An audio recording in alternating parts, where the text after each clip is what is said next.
महाराष्ट्रामधील शेतकऱ्यांसाठी सर्वात मोठी बातमी आता सरकारने दिली आहे। आज या ठिकाणी सरकारच्या माध्यमातून पीक विम्याची अधिकृत यादी आता जाहीर झाली आहे। शेतकरी बांधवांनो, आज पीक विमा वाटपाला आता अखेर सुरू झाली आहे। लगेच यादीमध्ये नाव पाहून घ्या। जर तुमचे नाव असेल तर तुमच्या खात्यामध्ये आता पीक विमा येणार आहे। शेतकरी बांधवांनो, आज मोठी बातमी या ठिकाणी सरकारच्या माध्यमातून आली आहे। आज तुमच्या खात्यामध्ये पीक विमा जमा होतोय। चला तर ती यादी लगेच पाहून घेऊया। शेतकरी मित्रांनो, पीक विम्याची वाट पाहणाऱ्या शेतकऱ्यांसाठी आज आनंदाची बातमी आज सरकारने स्पष्टपणे जाहीर केली आहे। बऱ्याच दिवसापासून यूट्यूबवर फक्त अफवा सुटल्या होत्या की पीक विमा शेतकऱ्यांच्या खात्यामध्ये आज जमा होणार, उद्या जमा होणार, या तारखेला जमा होणार, GR निघलेला आहे, अशा बातम्या देखील बऱ्याच दिवसापासून यूट्यूबवर पसरत होत्या।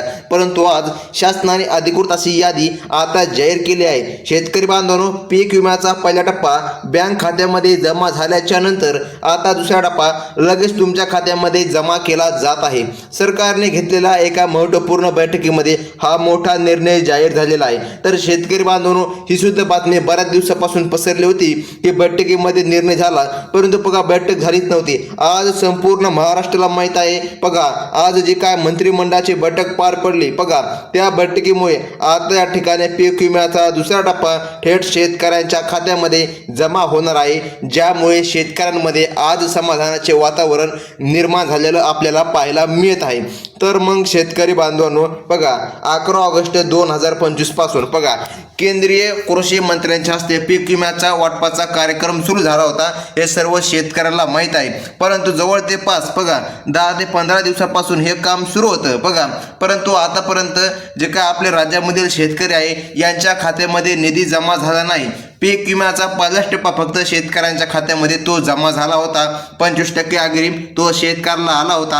आता आपल्याला माहीत आहे, बऱ्याच शेतकऱ्याला 25% अग्रिम पण मिळालेला नाही बघा। अग्रिम मिळाला नाही 25%, परंतु आता 25% अग्रिम नाही शेतकरी बांधवांनो, टोटल 75% अग्रिम शेतकऱ्यांच्या खात्यामध्ये जमा होणार आहे बघा। अजून बरेच शेतकरी पीक विम्यापासून वंचित असल्यामुळे त्यांचे लक्ष आता दुसऱ्या टप्प्याकडे लागलेले आहे, जो तुम्हाला आज या ठिकाणी तुमच्या अकाउंटमध्ये जमा होत आहे, अशी माहिती सध्या देवेंद्र फडणवीस साहेबांनी दिली आहे। तर मग शेतकरी बांधवांनो, बघा आता व्हिडिओला एक सुद्धा पॉईंट स्किप न करता तुम्हाला संपूर्ण व्हिडिओ बघायचा आहे। आता याचे कारण म्हणजे शेतकरी बांधवांनो, तुम्हाला 2 महत्त्वाचे कागदपत्रे नेऊन एक अर्ज पण करायचा आहे, मगच तुमच्या खात्यामध्ये निधी जमा होईल, अन्यथा 1 पण रुपया तुमच्या खात्यामध्ये जमा होणार नाही शेतकरी बांधवांनो, हेच सत्य आहे। चला तर तो जिल्ह्यांची यादी पाहून घेऊ आणि तो अर्ज देखील जाणून घेऊया की तुम्हाला नेमकं कोणता अर्ज करायचा आहे व ते अर्ज करण्यासाठी तुमच्याकडे कोणकोणते कागदपत्रे लागणार आहे। सध्या वितरित होत असलेला पीक विमा 2023 ते 2025 या 3 वर्षांचा आहे। यामध्ये 2023 पासून तर 2025 या वर्षामधील खरीप आणि रब्बी बघा या दोन्ही हंगामाचा समाविष्ट करण्यात आलेला आहे बघा। हा पीक विमा राज्य सरकारने विमा कंपन्यांना दिला होता, हे पण आता सर्व शेतकऱ्याला माहीत आहे बघा, पण तो थेट शेतकऱ्यांच्या खात्यावर जमा केलेला नव्हता। त्यामुळे शेतकऱ्यांमध्ये संभ्रमाचे वातावरण निर्माण झाले होते। बऱ्याच दिवसापासून अफवा देखील सुटल्या होत्या, पीक विमा आज येईल, उद्या येईल, परवा येईल, परंतु शेतकरी बांधवांनो, तुम्हाला पीक विमा मिळाला होता का? तर नव्हता मिळाला, हे आपल्याला माहीत आहे। मिळाला बी असेल, परंतु फक्त काही शेतकरी असे म्हणजे की 10 मधील फक्त 2 शेतकरी असे ज्यांना पीक विमा मिळालेला आहे। परंतु बघा सरासरी शेतकऱ्यांच्या खात्यामध्ये नाहीच्या बरोबर पीक विमा जमा झालेला आहे, म्हणजे शेतकऱ्याला बऱ्याच पीक विमाच मिळाला नाही, तर मग त्यांना आज पीक विमा मिळत आहे। तर मग शेतकरी मित्रांनो, बघा तर आता बातमी आजची सर्वात मोठी अशी आहे। आता सर्वात मोठी बातमी कशामुळे शेतकरी बांधवांनो, कारण बऱ्याच दिवसापासून नुसतं अफवा सुटल्या होत्या, आज पीक विमा येईल, उद्या येईल, परवा येईल, अशा बऱ्याच या ठिकाणी अफवा सुटल्या होत्या, परंतु मला पीक विमाचा 1 पण रुपया मिळाला नाही। आता सरकारने शेतकऱ्यांच्या खात्यामध्ये तो थेट जमा करण्याची प्रक्रिया आजपासून सुरू केली आहे। चला आता लगेच आपण जिल्ह्याची यादी देखील पाहून घेऊया। त्याचसोबत शेतकरी बांधवांनो, बघा पीक विमा पोर्टल बघा, ज्या शेतकऱ्यांचे बघा या ठिकाणी स्टेटस 0 किंवा बघा LWS 0 दाखवत आहे। बघा आता शेतकरी त्यांचे स्टेटस चेक करतात, त्यांचे LWS 0 दाखवतो, मग शेतकऱ्याच्या मनामध्ये असा संभ्रम निर्माण होतो, आता आमचा LWS 0 आहे म्हणजे की 0 आहे, तर आम्हाला पीक विमा मिळणार का? असा देखील प्रश्न बरेच शेतकरी बांधवांनी आम्हाला विचारलेला आहे।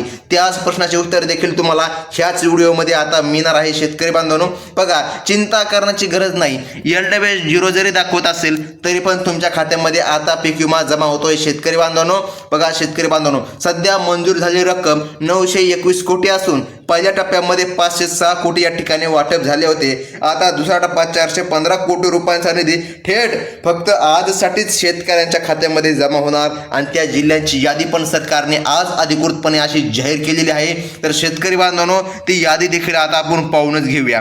तसंच शेतकरी बांधवांनो बघा अजून पीक विम्यापासून बरेच शेतकरी वंचित आहे, त्यांना काळजी करण्याची गरज नाही। दुसरा टप्पा बघा शेतकरी बांधवांनो 415 कोटी रुपयांचा निधी थेट त्यांच्या खात्यामध्ये आता जमा केला जात आहे। ज्या शेतकऱ्यांचा पीक विमा मंजूर झाला आहे पण अजून त्यांना मिळाला नाही त्यांनी KYC प्रक्रिया पूर्ण करावी ही विनंती आहे। बघा KYC तुम्ही जर पूर्ण केले असेल तरच तुमच्या खात्यामध्ये निधी जमा होईल। 2023 पासून जो थकीत पीक विमा आहे तो तुमच्या खात्यामध्ये आज जमा होणार आहे। शेतकरी बांधवांनो कसल्याही प्रकारे अफवांवर विश्वास ठेवू नका। बऱ्याच दिवसापासून या ठिकाणी बऱ्याच महिन्यापासून नुसत्या अफवा सुटल्या होत्या, पीक विमा आता येईल नंतर येईल, परंतु तुम्हालाच माहित आहे त्या फक्त अफवाच होता। आता बघा या ठिकाणी ज्या जिल्ह्यामध्ये ज्या भागामध्ये पीक विमा मिळणार आहे त्याची यादी या ठिकाणी सरकारच्या माध्यमातून अधिकृतपणे अशी जाहीर केलेली आहे। तर मग शेतकरी बांधवांनो ती यादी आता पाहून घ्या। परंतु शेतकरी बांधवांनो यादी पाहिल्यावर शेतकऱ्याला असे वाटेल की आमचं जिल्ह्याचं नाव आलं तर मग आम्हाला आता पीक विमा मिळणार नाही। शेतकरी बांधवांनो अजून एक यादी सरकारनं सांगितलं आहे, काही अशा बँके आहे ज्याच बँकेमध्ये आज निधी जमा होत आहे, अशा अटी सरकारने घातलेल्या आहे। ह्या अटी का घातलेल्या आहे का नाही हे आपल्याला माहीत नाही, परंतु सरकारने त्या अटी घातलेल्या आहे। आजच्या यादीमध्ये असलेले जिल्हे आणि आजच्या बँकेच्या यादीमध्ये असलेले जिल्हे हे त्या ठिकाणी पीक विम्यासाठी पात्र ठरणार आहे। बघा शेतकरी बांधवांनो पहिलाच जिल्हा आहे पालघर जिल्हा, नंतर आहे रायगड, रत्नागिरी आणि सिंधुदुर्ग। बघा या जिल्ह्यांमध्ये पीक विमा जमा करण्याचे काम आता सुरू झाले आहे। बघा त्यानंतर शेतकरी बांधवांनो आता पुणे विभागातील पुणे, सोलापूर, सातारा, सांगली आणि कोल्हापूर बघा या जिल्ह्यामध्ये देखील वितरण सुरू आहे। त्याचप्रमाणे नाशिक विभागामधील नाशिक, धुळे, जळगाव, अहमदनगर आणि नंदुरबार बघा आता जो काय नंदुरबार आणि अहमदनगर जिल्हा आहे या पण जिल्ह्यामध्ये सरकारच्या माध्यमातून आता शेतकऱ्यांच्या खात्यामध्ये निधी रक्कम जमा होत आहे। आता तुम्हाला चिंता करण्याची गरज नाही शेतकरी बांधवांनो, कारण बघा बऱ्याच दिवसापासून या ठिकाणी शेतकऱ्यांवर संकट आलं होतं, म्हणजे की बघा पावसामुळे देखील बऱ्याचशा शेतकरी बांधवांचे नुकसान झाले। आता जी काय अतिवृष्टी झाली बघा याचे नुकसान कोण देणार, सरकार देणार की कोण देणार हा प्रश्न देखील या ठिकाणी शेतकऱ्यांच्या मनामध्ये आहे। तर मग शेतकरी बांधवांनो तुम्हाला नुकसान भरपाई पण मिळणार आहे, परंतु त्याला अजून काहीतरी कालावधी सरकारने सांगितलेला आहे। आता बघा छत्रपती संभाजीनगर विभागामधील जालना, बीड, लातूर, धाराशिव जिल्ह्यांमध्ये पीक विमा जमा होत आहे। नागपूर विभागामधील बघा नागपूर, गोंदिया, भंडारा, चंद्रपूर, गडचिरोली आणि वर्धा जिल्ह्यामध्ये पीक विम्याची रक्कम शेतकऱ्यांच्या खात्यामध्ये जमा होते। त्यानंतर अमरावती विभागामधील अकोला, बुलढाणा, यवतमाळ, वाशिम या जिल्ह्यामध्ये शेतकऱ्यांच्या खात्यामध्ये निधी रक्कम जमा होते, अशी माहिती आज शासनाच्या माध्यमातून आली आहे। त्यामुळे शेतकरी बांधवांनो आता तुम्ही कसलीच काळजी आणि चिंता करू नका, कारण की बघा बऱ्याच दिवसापासून शेतकरी संभ्रमामध्ये होते। एक तर पावसाचा जोर वाढला होता त्यामुळे देखील शेतकरी चिंतेमध्ये दिसून येत होते, परंतु बघा तुम्ही सर्वात प्रथम KYC करून घ्या। बघा आता तुम्ही म्हणताल आम्ही KYC केली आहे, सर्व काही प्रक्रिया आमची पूर्ण आहे, आम्ही फार्मर आयडी पण काढलेला आहे, तर असं नाही शेतकरी बांधवांनो, तुम्हाला चेकच करावं लागणार KYC तुम्ही केली तर ती झालेली आहे का। काही शेतकरी नुसतं KYC करून येतात आणि फिरून बँकेमध्ये जात नाही किंवा ऑनलाईन दुकानामध्ये जात नाही। तुम्ही KYC केली आहे की नाही हे पण तुम्हाला कळायला पाहिजे। बघा शेतकरी बांधवांनो जर तुमचे अकाउंटमध्ये 2 रुपये का असेना किंवा 100 रुपये असेल, जर ते कोणत्याही बाहेर दुकानामधून जर असे ऑनलाईन प्रक्रियेने निघत असेल तर तुमची KYC प्रक्रिया पूर्ण झाली। अन्यथा जर बघा तुम्हाला जर आधार लिंक असा काही प्रॉब्लेम येत असेल तर तुमची KYC राहिली आहे, त्यामुळे KYC करून घ्या। आता सर्वात महत्त्वाचं म्हणजे काहीच अशा बँके आहे ज्या बँकेमध्ये सरकारच्या माध्यमातून निधी रक्कम जमा होत आहे। चला तर त्या बँके देखील पाहून घेऊया।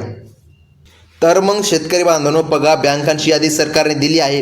तर त्यामधील पहिलीच बँक आहे पंजाब अँड सिंध बँक. त्यानंतर शेतकरी बांधवांनो इंडियन बँक. बघा आता इंडियन जी का बँक आहे या बँकेमध्ये देखील शेतकऱ्यांनी अकाउंट उघड आहे, त्यांना देखील निधी मिळणार. त्याचसोबत शेतकरी बांधवांनो इंडियन ओव्हरसीज बँक. बघा या बँकेमध्ये देखील निधी मिळणार. Central bank of India.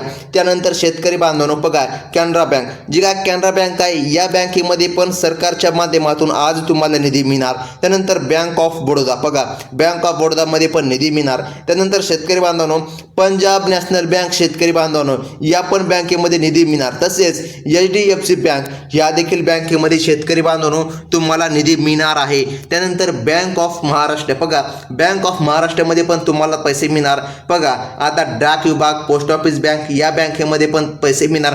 त्याचसोबत शेतकरी बांधवांनो कोटक महिंद्रा बँकेमध्ये पण या ठिकाणी पैसे मिळणार. BOI बँक ऑफ या ठिकाणी इंडियामध्ये आणि स्टेट बँक ऑफ इंडियामध्ये पोस्ट ऑफिस. बघा ह्या अशा सरकारी बँका आणि काही खाजगी स्वरूपाच्या देखील बँके आहे ज्या बँकेमध्ये पैसे जमा आज होत आहे. तर मग शेतकरी बांधवांनो आता सर्वात महत्त्वाचं म्हणजे आता तुम्हाला कसलीही चिंता करण्याची गरज नाही, कारण आता तुमच्या खात्यामध्ये वितरण होत आहे. शेतकरी बांधवांनो ही बातमी आज या ठिकाणी सरकारच्या माध्यमातून सांगण्यात आली आहे. तर मग आता कसल्याही प्रकारे चिंता करू नका, अफवांवर विश्वास ठेवू नका आणि अशाच प्रकारच्या बातम्या पाहण्यासाठी लगेच आपल्या चॅनलला एक सबस्क्राईब करून टाका शेतकरी बांधवांनो, कारण अशाच बातमी तुम्हाला हमखास पाहायला मिळतात. तर शेतकरी बांधवांनो ही होती आताची बंपर बातमी. धन्यवाद.